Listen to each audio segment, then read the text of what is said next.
I just want to ride my minecart everywhere, but they're keeping walls in the way. You know, if I put my minecart down and I try and drive, it's just like I bounce off the wall. Look at all these minecarts.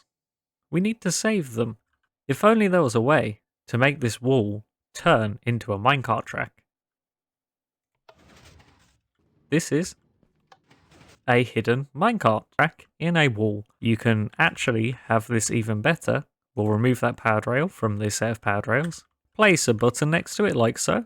So now, to everyone else, it just looks like this is the start of your minecart track. You go there, you press the button, and you go off on your merry way into the sea. But then if I flick the lever, everything comes back up.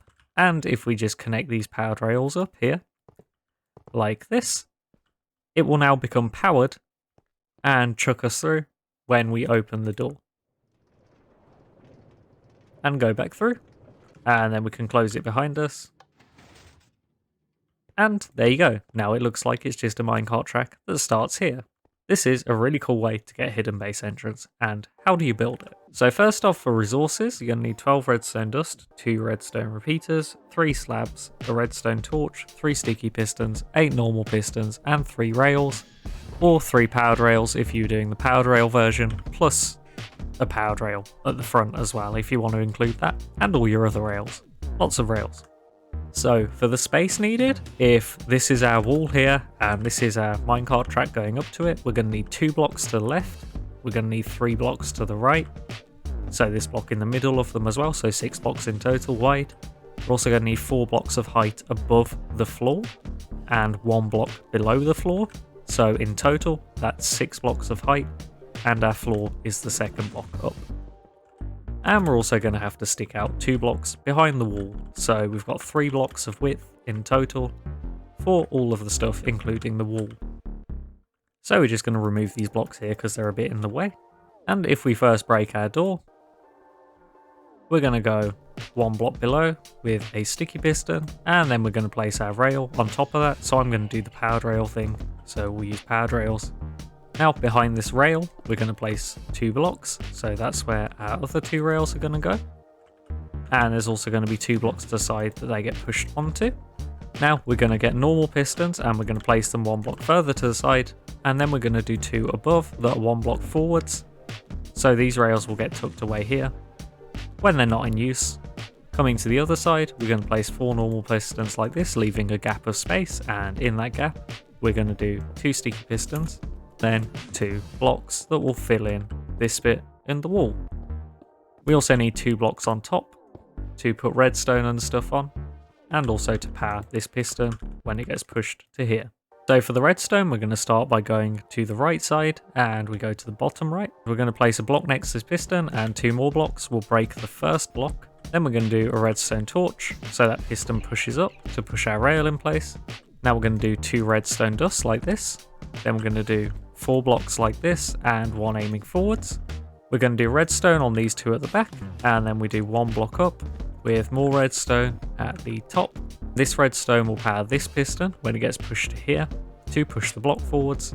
But we need this piston with the rail to go out the way first so that the door can push in, but then it needs to delay coming back up to wait for all the blocks to move out the way, because otherwise it'll just push our wall up, depending on how high our wall is. So to do that, we do a repeater on its default to turn that redstone torch off quickly, and then we're going to add another repeater here, and we're going to click that all the way to the end for the most delay to keep that torch off for a bit longer, so that the rail doesn't push up before everything's moved out of the way. So this piston at the front, we're going to place a block. Then we're going to place a redstone dust. Then we're going to place a slab on this piston at the back with a redstone dust. Then we're actually going to place a redstone on top of this piston to power it. Then we're going to do another slab to stop it powering this piston underneath, and do redstone on that and this block, which will power that top piston. So this will all push out and then push into the wall. So if we activate this now, our input is going to be this redstone next to the piston. It could also be this redstone, so either of these 2 you can do redstone into. You could also do redstone into this bit at the back, not the 2 at the front though. So we'll just take those out and place a lever. As you can see, the rail goes out the way, these push everything to the side, and the door gets pushed in.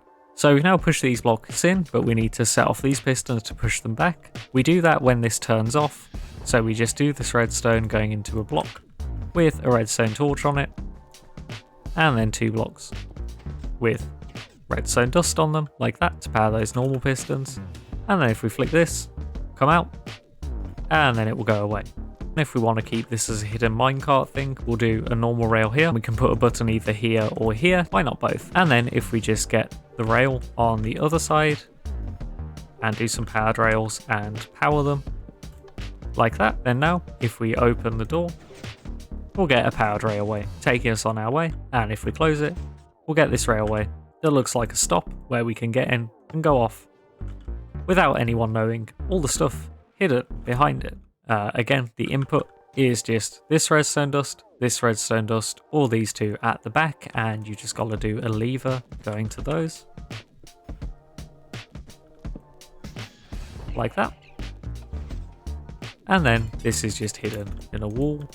So if this was just a normal wall, no one would know there's anything going on until you flick this lever. And in survival, these pistons don't hurt you, by the way, so I'll just show that. So there we go.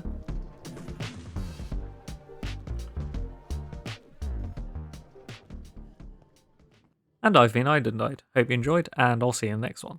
Adios.